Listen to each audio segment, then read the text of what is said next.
ngasi siliba program asina akoi Manipur ga Tripura ga ningthau palingai gi tamdagi leira kamari do amna riyaba matamgi wal akoi mari do amukka hena nahunna chasanangani haibasima kuna sa tawraga sinjaba haigita maramde matamamada ningthau palingai da Manipur gi ningthau machanapi mazaibe masing se Tripura gi ningthau singda thajai asmai tawdana amaga launa leina hazut hanadana yamna cheppa mari leirambadagi Tripura da ngasisu Manipuri sing tari aduna adugumba lidaba Manipur amasung Tripura gi sambandhi mari relation do ngasigi function nasina amukke hena koi chesulan ni haibase aina hajadragasu explain to get regasu election video me amna khanbiragani maramdi ngasigi sabashida election video si Tripura landamgi imaibel me mama marupang mayam yawire aduga Manipur dagi su gari ani lakna yawre pulle akoi masira ma ga interact kamare maramaduna ngasigi hauram masina Tripura amasung Manipur gi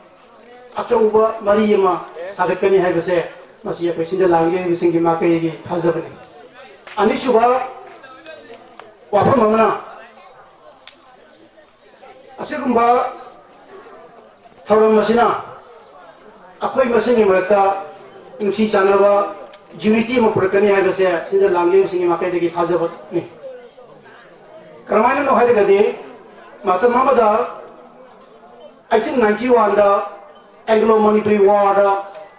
British ki mayok da akoigi athauba ipai busing aduna punna lebak se Manipur yandam kandaba yade aduna lanching minaki punna thawai thaminaki punna kashin hanglai minaki adumana ngasisu Manipur da lan leitragasu Manipur ki takot tharang ke ada Manipur ki phaba mayo nang prono hona bada magi masa masu singaduna suthang singaduna punna punchal laga apunba common platform chanchan minaraga Manipur mahu sakot pagi thorang ama da chanchan minabagi pandam doni nasi thorang ase meja somthamya ki chama gatrama to shuba papo kumon palon pangthop ga lele na nasi kudam mayobu manga election video sini ऐसा हज़र है मेरे समझामिया की सुरोल सुथांग लेरे गोपाल कृष्ण इधर जिन्हें सुना की सुथांग हम आके मेघसे लेरे लेबिरे मतंगा समझामिया इधर सुथामिया का याम साकोल न चखिबा इधर हैरान खुंजा की सुथांग ऐस नयोन हैरान खुंजोगी नयोन लेबिरे मतंगा कोई नौशुलोंगी लांदा Kasarongi lan pabada achau thadang lobi kiba lusing pui lobi kiba ngang ba musun kalagi suthangani ima oina lebire topire makoi singasina asi akoigi matamdugi athoba singduna punna lan thengina kiba adugumna ngasi su Manipuri ma gi damakta punna lemina gani haibagi achau khudam habu sida thola posina tu tachara masine akoigi ani suba akoigi sinja langge singi makai hamjari ba objective ahum subada hamjaningo homamana Manipur da thokiba Anglo-Manipuri War se malibaki athaw kyamna lan thena kragosu miyoi kradang particular oina selectively akoi Iraq thawiwa haitai puja tawba akoi moibu lachar bak khoram tawe for example Tekendarji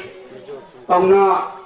Thangal ahum simadi mi kudimaki leitu wanda loida ki yaw kan leire angang kudimaki mi kudimaki thamoida yawe adubu thoma phaba tai me amdi kanamatana khambide maroduna sinda langdem singi makai degi makoi singa dosu cha panana pukhalaga ikai kunabam thoi haibase akoi gi pandamne aduna maramoirga ngasi su matam mamada meda sungthamia si mami taramde mahapu kaya ni pakto pirami michi ni pakto pirami ngasi di dokumen me amang leire mahana kamai to lang thena ki ma khongjol nanda kamai lang thena ki adagi Thoubal चौकुम कमाई लांथेनगी मा खंगे ma'am से हौजी खलबीरना मतलब अखोई खंबीरब अथौबसे ma'am सूमाय तौर सिंबीबदगी मसक खंब अखोई हेरो सूमाय तौदना मणिपुर की ममांग अथौबसिंग असे अखोई मथंग मथंग अममतंग पुखचरगा मैम की मांग सक ताचबसे मसी अखोई अहुम सुम पांदम मसीनी अखोइना सिंजा लांजरिबसिंग मखदगी थमजनिंगबसे अदुगा बीइंग अखोई कनोगी मेजर सुथामियागी मागी सुथांग लाइन द लेजबा अमा ओइना अइना खितंग अखोई इदौ मियागी मरमदा हाइजबा अखोई अमतंग पायमनिदन हाइजरमगे मेजर सुथामियागी याम नुसिबा वारी अमा लई खोंजोम लान हौद्रिङाइदा मणिपुर की निंथौ मुसासिंग अमगा अमगा लान हौनै 1886 की मे की तारीख कुंदा महाराज चंद्रगिरीना नंगाख्रबदा मचानिपा अहल महाराज अब ईश्वरचंद्रन फामसे कारक कादा सना बोरा चावी कांगपुना लान हवे मतमदुदा बोरा चावी मिचंद लेखरे सोंथामियासे मतमदुदा मन हाय आई हलकी लान से खुलाई पाइरोय आई खुलाई पाइदना लान थिनगनी मरमदी महाराज सूर्यचंद्र से गुरु की मचानी गुरु की मचा खुलाई थाब यादे मा थांग नमई पाइदे लीचई पाइरग मा लान तवे लान तब अहानबगी लान से कनागा पाने कर्नल सामुगी मागी कामुगा पाने कर्नल सामुगी कामु से मागी लीचई दो फांग सेले अदि सुबह निमित्त कोयेंग जुबराज का टिकेट से सिगा हंगाल जनरल का अली से बुक लाए अली सुबह निमित्त जो अमु काइगर सेले अहुम सुबह निमित्त दी वही कोयेंग जुबराज टिकेट जन हाइले बु मसीदी याररोय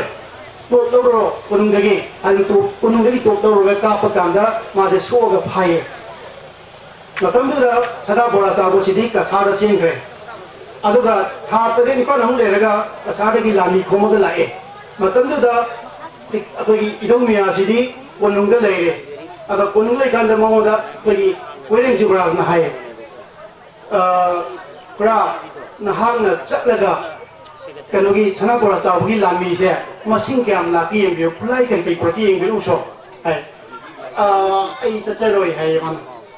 करिगिनो आइदा मोइगजे सुनहांगजे याम माजी दुम चेपनिना आई हलागा हु लांजाबो ngमोय आदमा युजिंगा मियावगिद्रा आई फादिने से है नन चतबे चलोय चले चले कांदा आवी राफंजी होकांदा विष्णुपुर की जगह जारुगी होकांदा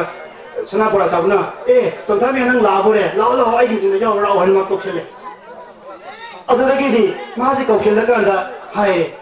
other I अदरगिदी बेयान hi yo मेयान hi